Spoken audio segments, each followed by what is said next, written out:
হে WhatsApp guys, আমি অরূপ চলে এসেছি দ্য টেকনোম্যান ইউটিউব চ্যানেলে। আশা করছি সবাই ভালো আছো, সবাই সেফ আছো। আসলে সারা বিশ্বে করোনা ভাইরাস কোভিড-19 যাকে বলছি আমরা, তার প্রভাবে আমাদের মানব সভ্যতা কিন্তু যথেষ্ট বিপদের মুখে চলে গেছে। তো গাইস, আমি তোমাদের কাছে একটাই রিকোয়েস্ট করব, সবাই কিন্তু বাড়িতে থাকার চেষ্টা করো। জীবনে এই জিনিসটা আমরা কিন্তু এর আগে কখনো সম্মুখীন হইনি, তাই আমরা জানি না যে কিভাবে আমাদের কিন্তু এফেক্ট করতে পারে। এবং যারা জানি তা সত্ত্বেও আমি বলবো, বাড়িতে থেকে কিন্তু এই ভাইরাসটার মোকাবিলা করা সম্ভব। এবং অবশ্যই বাড়ির যারা বয়স্ক ব্যক্তি রয়েছে তাদের কিন্তু অবশ্যই বাড়ির বাইরে একদমই বেরোতে দিও না, এবং নিজেরাও কিন্তু অবশ্যই সেফ থাকো। তো গাইস, আজকে আমি যে ভিডিওটি নিয়ে চলে এসেছি সেটা হচ্ছে স্মার্টফোনে যে ব্যাটারি ড্রেনিং ইস্যুস রয়েছে, মানে কি কি পদ্ধতি অবলম্বন করলে স্মার্টফোনের ব্যাটারি ড্রেনিং ইস্যুসটাকে সলভ করা যেতে পারে। মানে নতুন স্মার্টফোন কেনা সত্ত্বেও যে 5000-6000 এমএএচ এর ব্যাটারি স্মার্টফোন কিনেছো, কিন্তু তা সত্ত্বেও সেরকম ব্যাটারি ব্যাকআপ পাচ্ছ না। কি কি ভুল আমরা করে থাকছি সেই নিয়েই কিন্তু আজকে ভিডিওটি করেছি। আমি আশা করব এই ভিডিওটি তোমাদের অবশ্যই ভালো লাগবে, এবং যদি ভিডিওটি ভালো লাগে তাহলে অতি অবশ্যই একটা লাইক অবশ্যই করে যেও, এবং যদি ভালো লাগে তাহলে আমাদের চ্যানেল দ্য টেকনোম্যানকে সাবস্ক্রাইব করে রাখো। এবং এরকম ধরনের ভিডিও আমরা সবসময় আপলোড করতে থাকি, তাই জন্যই বলছি যে নোটিফিকেশনটাকে অন করার জন্য কিন্তু বেল আইকনটা কিন্তু প্রেস করে দাও। তো গাইস, চলো কথা না বাড়িয়ে সরাসরি ভিডিওর দিকে এগিয়ে যাচ্ছি।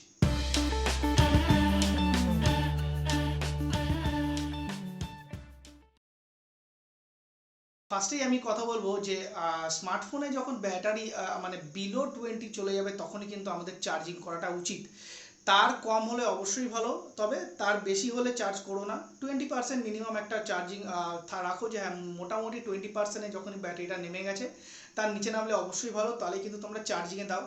এবং ওয়েট করো ব্যাটারিটা যতক্ষণ না 50% to 60% হচ্ছে, ততক্ষণ পর্যন্ত কিন্তু চার্জ হতে দাও।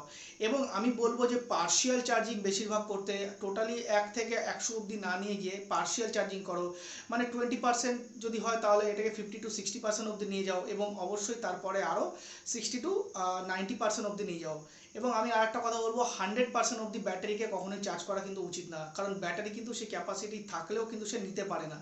তো আমি বলবো এই কথাটাই যে ব্যাটারিকে মোটামুটি 90% অবধি চার্জ করো, তার বেশি করো না। এবং যারা মনে করছো যে আমি এটা বলছি তার কারণ কি, তারা কিন্তু অবশ্যই এতদিন তো তা আমার কথা শোনোনি, বা এতদিন এই পদ্ধতিটা অবলম্বন করনি। এখন দু একটা দিন কিন্তু এই পদ্ধতিটা অবলম্বন করে দেখতে পারো, অবশ্যই কিন্তু তোমরা ভালো ব্যাটারি ব্যাকআপ পাবে। তো মাথায় রাখতে হবে, ব্যাটারি 20-র বিলো যখন যাবে, নিচে যখন যাবে, তখনই চার্জে তোকে দেবো। এবং অবশ্যই পার্শিয়াল চার্জিং করবো, 50 to 60% হলে তাকে আনপ্লাগ করে দেবো। এবং তারপরে কিন্তু অবশ্যই আপ টু 90% অবধি দ্বিতীয়বার কিন্তু চার্জিংয়ে দেবো। তো গাইস, এই কথাটা মাথায় রাখতে হবে, 100% অবধি কিন্তু চার্জিং আমরা করবো না।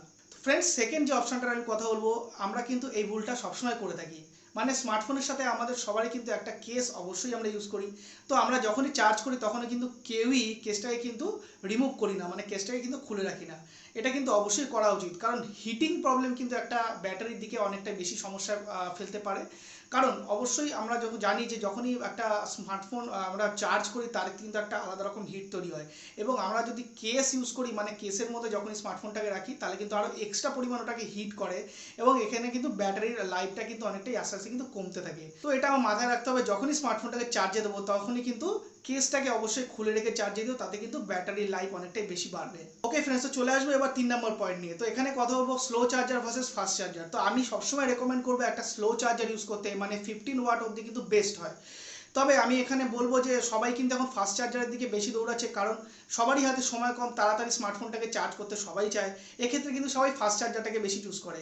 তো আমি বলবো যে ফাস্ট চার্জারটা তখনই ইউজ করা উচিত যখন খুবই দরকার পড়েছে তোমার তাড়াতাড়ি স্মার্টফোনটাকে চার্জ করার ক্ষেত্রে।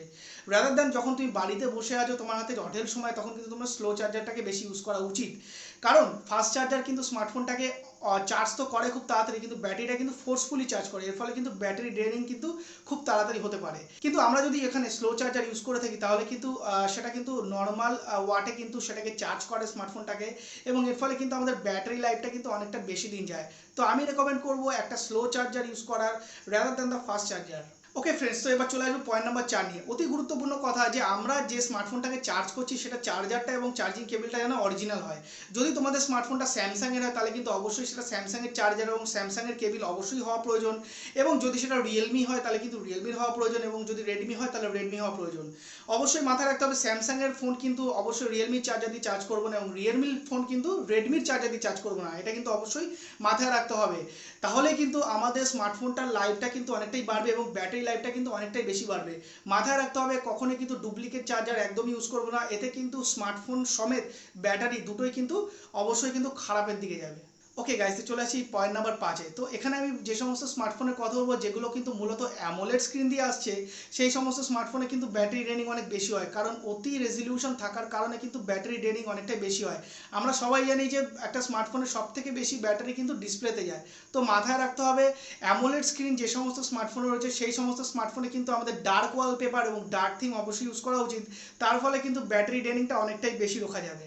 ওকে ফ্রেন্ডস, তো আমি চলে এসেছি ভিডিওর একদম শেষে, এবং ভিডিওর একদম শেষে আমি তোমাদের সাথে একটাই কথা শেয়ার করব যে যে সমস্ত স্মার্টফোন আমরা ইউজ করছি সেগুলো কিন্তু অনেকটাই বেশি অ্যাডভান্স, মানে সমস্ত রকম অপটিমাইজেশন কিন্তু অলরেডি সফটওয়্যারই করে দিচ্ছে।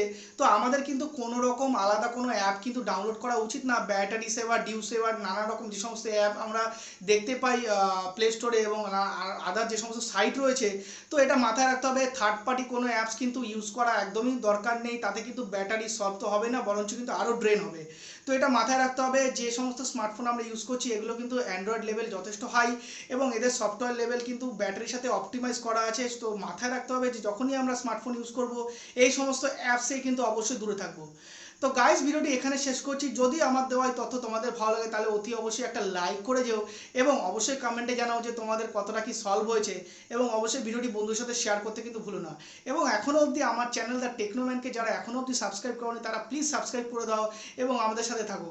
তো গাইস, ভিডিওটি এখানে শেষ করছি। দেখা হচ্ছে তোমাদের সাথে কিন্তু নেক্সট ভিডিওতে।